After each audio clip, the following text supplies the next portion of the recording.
E kush e kishte menduar se arrat çërojnë këtë problem që prek pothuajse të gjithë njerëzit që janë mbi 40 vjeç.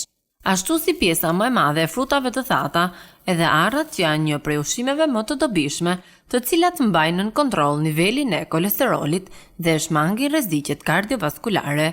Sigurisht është e nevojshme që arrat i bëni pjesë e një diete të ekuilibruar. Sipas ekspertëve, konsumimi i 40 deri në 80 gram arra në ditë ka dhënë efekte pozitive në uljen e kolesterolit të keq dhe i ka ruajtur pothuajse të pandryshuar kolesterolin e mirë. Arrat gjithashtu përmbajnë sasi të mëdha të vitaminës C, e cila në sinergji me të njëjtën arginin dhe me yndyrë natësi omega 3 ndihmon për të luftuar formimin e pllagave arteriosklerotike. Prania e fibrave tek arrat gjithashtu favorizon edhe ndjenjën e ngopjes.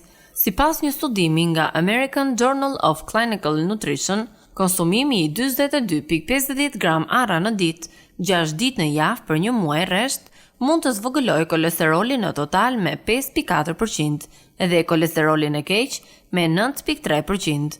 Por mirë është të mos e egzagjeroni me konsumimin e tyre.